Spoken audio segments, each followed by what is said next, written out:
criteria of criteria of for abnormality. criteria for abnormality अपसामान्य वर्तनाचे निकष.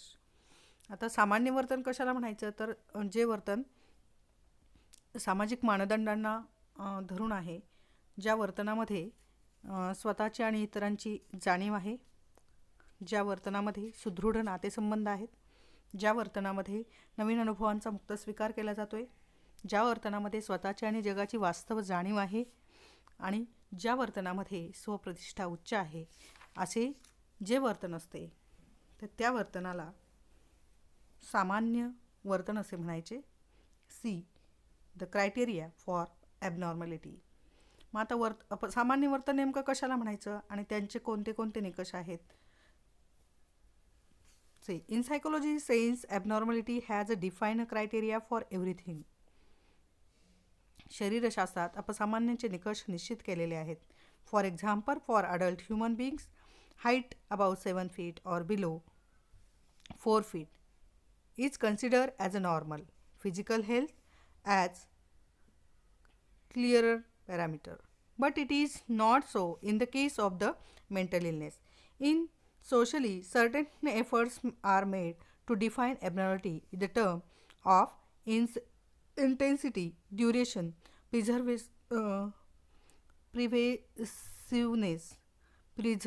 pervasiveness of the behaviors and the function level of the individual. म्हणजेच काय की उदाहरणार्थ for adult human being height above 7 feet, म्हणजेच प्रौढ व्यक्तीची उंची 7 फुटापेक्षा जास्त आणि 4 फुटांपेक्षा कमी असेल तर त्याला काय म्हणतात, अपसामान्य उंची म्हणतात, ॲबनॉर्मल हाईट असं म्हटलं जातं. But it is not too so in the case of the mental illness. परंतु हे आपण मानसिक आजारांच्या लक्षणाबाबत असे मानसशास्त्रज्ञांचे असे काही निकष, स्पष्ट निकष त्याच्याबद्दल नाही आहेत. In psychology, certain efforts are made to define abnormality in the terms of intensity, duration, pervasiveness of the individual, of the behaviors of functional level of the individuals. आणि मानसशास्त्रज्ञांनी वर्तनाची तीव्रता, कालावधी, व्याप्ती आणि कार्यक्षमता जी आहे तर या परिणाम घटकांच्या आधारे अपसामान्य वर्तनाची व्याख्या करण्याचा प्रयत्न केलेला आहे. See the definition. Let's us understand what abnormal behaviour is. Abnormal behavior is defined as a behavior that is the disturbing social unacceptance, distressing, maladaptive, self-defeating, and often is a result to destroyed thoughts for a long period. Abnormal behavior is defined as a behavior that is the disturbing, social, unacceptable, distressing, maladaptive, self-defeating, and often is result of distorted thoughts for a long period of time. म्हणजेच काय तर अपसामान्य वर्तन हे विचित्र, त्रासदायक, समाजाला अमान्य असणारे तसेच दुःखदायक, डिस्टर्बिंग, दुःखदायक, ताण देणारे, कुसमायोजित म्हणजे सेल्फ डिफिटिंग मीन्स स्वहानिकारक, स्वतःला इजा करून घेणारं, and often is a result of the destroying thoughts for a long period of time. आणि परिस्थितीचा विपरीत अर्थ दीर्घकाळ लावल्यामुळे अपसामान्य वर्तन काय होते, निर्माण होते. As can be seen from the example above, there are the 3 major criteria of abnormal behavior. Deviance, social deviance, statistical deviance, and breaking laws.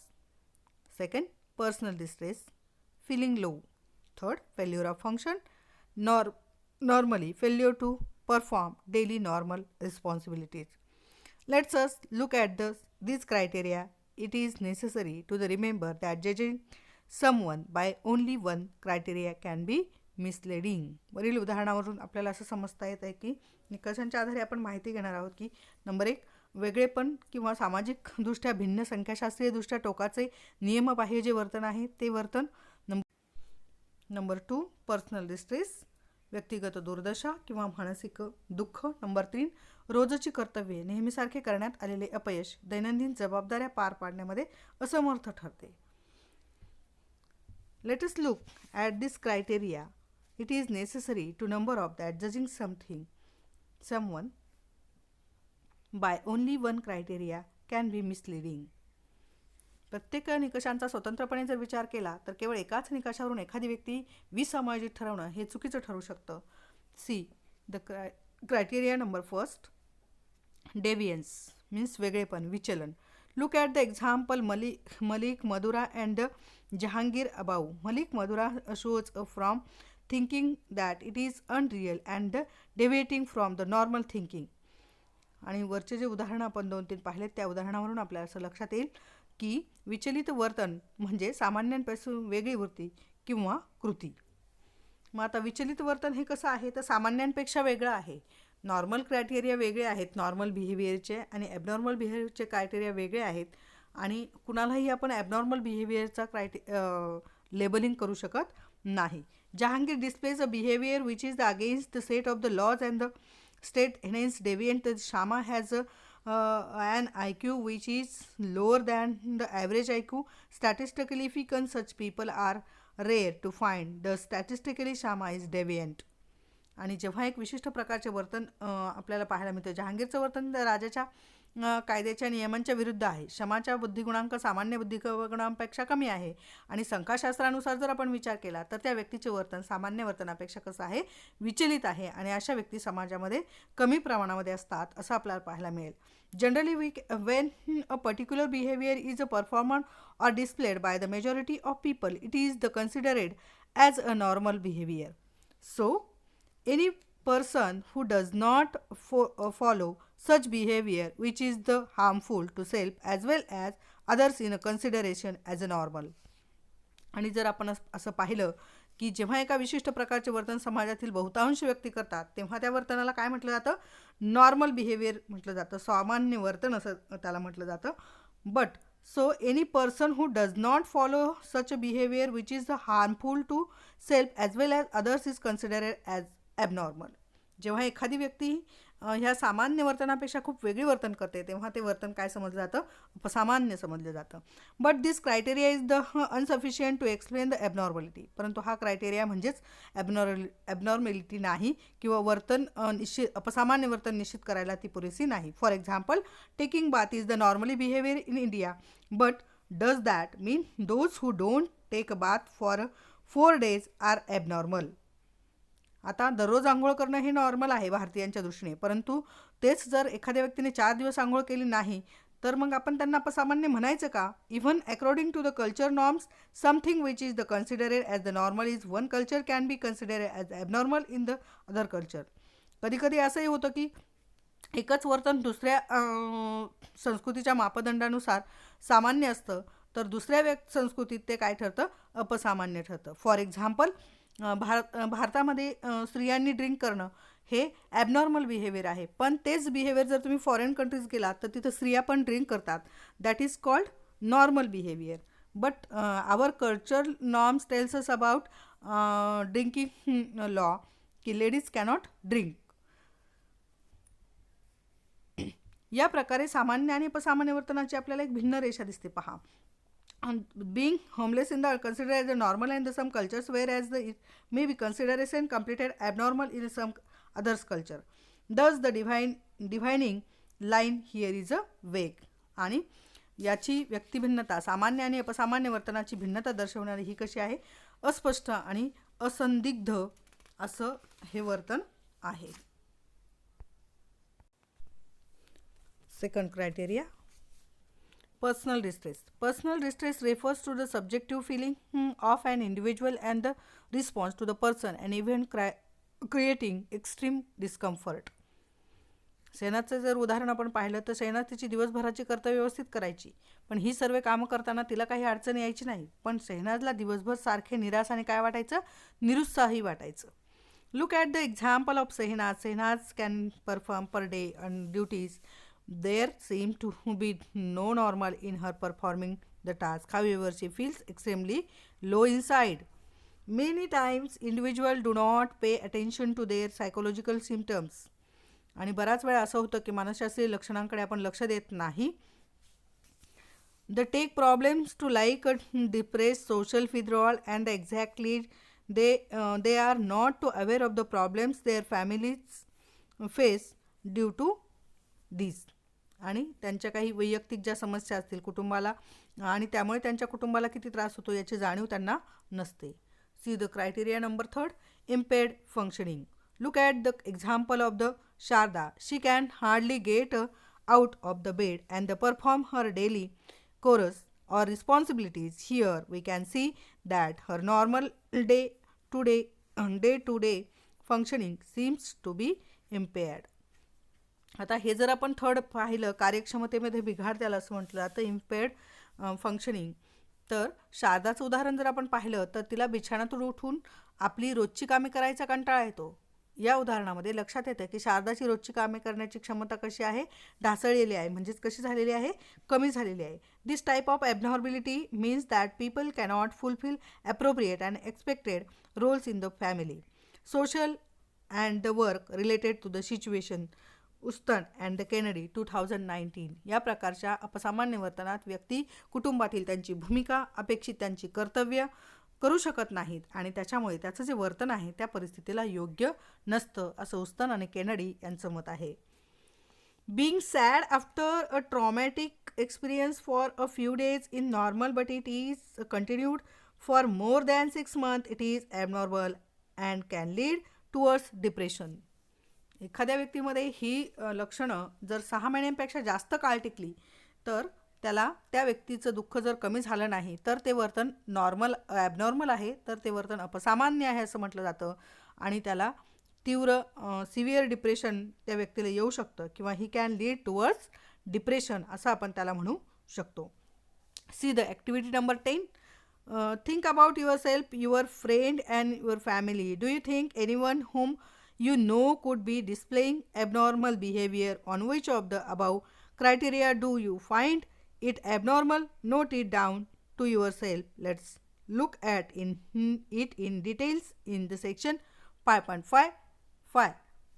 However, one question that you would ask is, what causes abnormality? आता अपसामान्य वर्तनाची काय काय कारणं असू शकतात. एक केस study आपल्याला दिलेला आहे इथे आणि त्या केस स्टडीच्या माध्यमातून आपल्याला ॲबनॉर्मल बिहेवियर तुम्ही स्वतःबद्दल किंवा तुमच्या मित्राबद्दल किंवा मैत्रिणीबद्दल, कुटुंबाबद्दल विचार करा. ते अपसामान्य वर्तन करतात का असं जर तुम्हाला वाटतंय का आणि कोणत्या निकषावर तुम्हाला वाटतंय की ते वर्तन अपसामान्य आहे आणि त्याची काय करायची आहे, नोंद करायची आहे. आता एक केस स्टडी आपल्याला दिलेला आहे पहा. Samir, the depressed boy and his family, a 10 years old boy, was admitted the child psychiatrist hospital unit after he attempted to stab himself in the stomach with the medium sized kitchen knife. हा जो समीर आहे, 10 वर्षाचा मुलगा आहे, त्याने स्वतःला मध्यम आकाराच्या चाकूने भुकसून घेतलेला आहे आणि म्हणून त्याला लहान मुलांच्या मनोरुग्ण कक्षात काय करण्यात आलेलं आहे, दाखल करण्यात आलं आहे. The suicidal attempt has the foiled by his mother. आणि त्याच्या आईकडून चाकू हिसकावून घेतल्यामुळे तो आत्महत्या करू शकलेला नाही. This suicidal attempt occurred immediately after Sameer had an argument with his father. आणि समीरचे त्याच्या वडिलांशी भांडण झाल्यावर त्याचा असफल प्रयत्न केला आणि समीरला वाटले की आता मी जगायला काय नाही आहे, लायक नाही. After Sameer had a argument with his father, Sameer felt that this his father हेस्ट me and that I would be better off dead. A variety of factors made Sameer vulnerable to suicidal tendencies. Samir grew up in the atmosphere in which there was the intense disagreement between his parents. आणि समीरला वाटलं की तो जगायला लायक नाही, त्याचे वडील त्याचा तिरस्कार करतात आणि त्यामुळे आपण मरून गेलेलेच योग्य आहे. परंतु त्यामुळे आपण मरून जाणेच योग्य आहे असं त्याला वाटतं. इतरही काही घटकांमुळे समीर आत्महत्या करण्यास प्रवृत्त झाला असावा. Atmosphere in which his father use to drink heavily and when drunk would physically assault his mother. आणि जेव्हा त्याचे वडील समीरचे वडील जे आहेत तर समीरचे वडील वाढ अतिशय वादग्रस्त परिस्थितीमध्ये झालेली होती की त्याचे वडील जे होते तर ते दारू पिऊन त्याच्या आईला मारझोड करायचे आणि त्याच्या आईची कायम निराशा व्हायची. तिच्या मुलावर प्रेम होते पण त्याला तिची गरज आहे. तिने नोकरी करून घर सांभाळे. समीरमध्ये गंभीर स्वरूपाची अध्ययन क्षमता त्याच्यामुळे दिसून आली. However, she loved her son, felt that because the indebted her he must continue to work and manage the home. Samir has a serious learning disability and he struggled to maintain his school grade. He had a private tutor who helped him to overcome some of his sad feeling and the shame. Often, however, when tested by his classmate, he thought about ending his life. आणि जेव्हा समीरमध्ये गंभीर स्वरूपाची अध्ययन अक्षमता दिसून आली तेव्हा त्याला त्याच्या दुःखातून बाहेर पडण्यास एका शिक्षकाने मदत केली, परंतु त्याला त्याच्या बरोबरच्या विद्यार्थ्यांनी त्याला सतत चिडवल्यामुळे त्याने आत्महत्येचा प्रयत्न केला. See the perspective of abnormal behavior. There are primarily 7 psychological perspectives of the abnormal behavior apart from the stress diathesis model and the biopsychosocial model are also considered. The 7 perspective as the follows.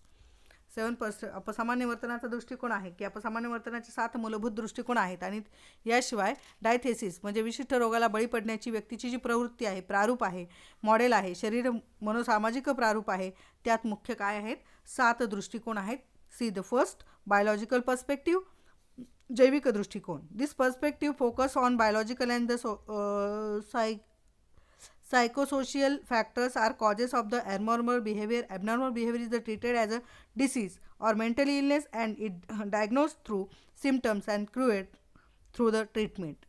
परंतु जर आपण जैविक दृष्टिकोन पाहिला तर हा दृष्टिकोन अपसामान्य वर्तन कारणांमध्ये जैविक आणि शारीरिक घटकांवर भर देतो आणि या दृष्टिकोनात अपसामान्य आणि मानसिक विकाराला आजार समजून लक्षणांवरून व्यक्तीवर उपचार करतात आणि त्यात अपसामान्य व्यक्तीची काही मानसिक तपासणी करण्यापेक्षा त्याला इस्पितळात ठेवून त्याच्यावर काय केलं जातं, औषधोपचार केले जातात. Hospitalisation and drug are often to prefer method of the treatment rather than the psychological intervention. तिथं मानसिक सायकेट्रिक सेंटरमध्ये ठेवून त्याच्यावर औषधोपचार केले जातात. दस is in case of the Sameer, the psychologist with a biological perspective might say that his abnormality is because of his chemical imbalance in his brain and may prescribe him medicine. आणि या वर्तनाचे मानसशास्त्रज्ञ वरील उदाहरणामध्ये अपसामान्य वर्तनाचे कारण त्याच्या मेंदूतील रासायनिक असमतोलामुळे मानून त्याच्यावर औषधोपचार काय करतात, सुचवतात. See the next part in next video.